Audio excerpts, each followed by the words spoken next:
Mes chers amis, Kal Kadosh Venichbad, le 13 Adar, habituellement, c'est le jour qui précède Purim, c'est le jour du jeûne d'Esther. Mais lorsque ce 13 Adar tombe veille de Shabbat et que le jour de Purim tombe le 14 Adar, donc un Shabbat, alors on devance le jour de jeûne, comme c'est le cas cette année, on le fait le jeudi. C'est pour ça que nous jeûnons aujourd'hui, jeudi, et que la journée de Purim, eh bien, ne sera pas, non pas ce soir, mais samedi soir et dimanche matin, le jour où nous ferons toutes les mitzvot de Purim.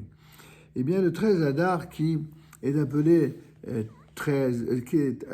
Ta'anit Esther, donc aujourd'hui c'est le 11 Adar, bien sûr, puisque c'est devancé, eh bien, c'est en souvenir du jeûne qui fut observé par nos ancêtres à l'époque de Mordechai et Esther. C'est ce fameux 13 Adar de l'époque où les ennemis des Juifs, lapsus révélateur, où les ennemis des Juifs avaient espéré les anéantir, mais ce fut le contraire qui eut lieu. Les Juifs prirent le dessus sur ceux qui les haïssaient. C'est ce qu'on voit dans Megillat Esther au chapitre 9, premier verset. En fait, je disais tout à l'heure lapsus révélateur parce que les ennemis d'Israël, bien sûr, sont souvent des ennemis non juifs, mais il arrive malheureusement parfois que certains juifs se glissent et s'instillent parmi les ennemis contre le peuple d'Israël, du sein même d'Israël.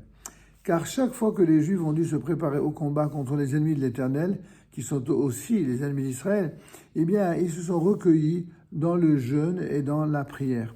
Et donc, et ceci à l'instar de notre maître Moïse qui, au sommet de la montagne, suivant les péripéties de la bataille contre Amalek, il éleva dans la prière ses bras vers le ciel et il jeûna.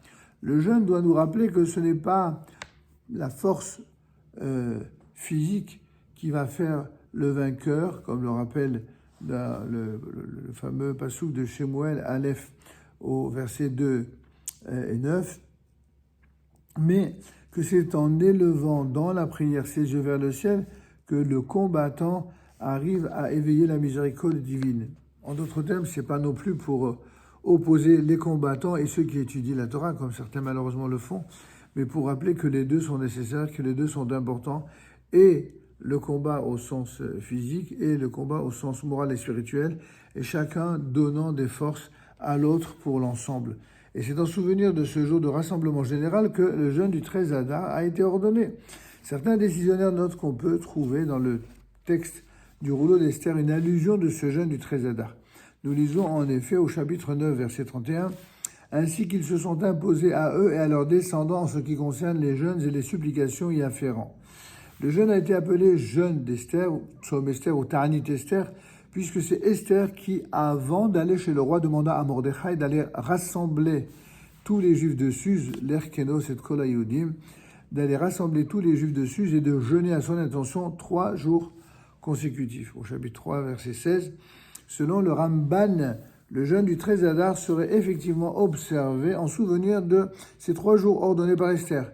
Il n'est évidemment pas possible de le fixer à sa date primitive, puisque les dates de l'époque, c'était le 13, 14 et 15 Nissan, puisque aucun jeûne public ne peut avoir lieu a priori en Nissan. Rappelez-vous, c'est même les jours de Pessah. Dans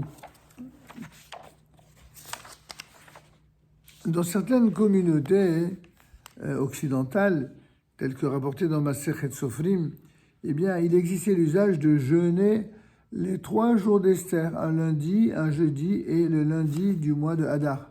Ce jeûne du 13 Hadar ne faisant pas partie des jeûnes obligatoires institués par les prophètes, eh bien, on admet certains allègements. Par exemple, les femmes enceintes, les nourrices, les malades supportant mal le jeûne, eh bien, on se montre un peu plus indulgent à leur égard.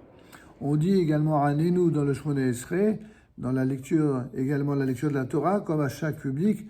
Et en ce qui concerne les Juifs originaires d'Afrique du Nord, ils ont adopté pour la plupart l'usage, qui est d'ailleurs apporté par le Beth Yosef, de lire la Torah, de lire une haftara spéciale, ainsi que de mettre ce jour-là les tzitzit et les téphilines, aussi bien l'après-midi que le matin, et ce pour tous les jours de jeûne. Lorsque le 13 Adar tombe un Shabbat, eh bien, c'est comme le cas cette année, le jeûne est avancé au jeûne qui précède et ils n'ont pas retardé comme pour les autres jeûnes qui tombent Shabbat, car le lendemain, le 14, Pourim, le jeûne est interdit. On n'avance pas non plus le jeûne au vendredi par suite des égards dus au Shabbat. Un jeûne qui tombe régulièrement un vendredi dans le calendrier fixe que nous avons aujourd'hui, eh bien, il y a seulement le 10 Tevet qui peut tomber un vendredi et dans ce cas-là, il ne sera pas déplacé. Le 13 à Mincha, on ne dit pas les Tachanounim. En l'honneur de la lecture de la Megillah, on mettra des vêtements de fête. Ça, c'est important, beaucoup plus que les déguisements.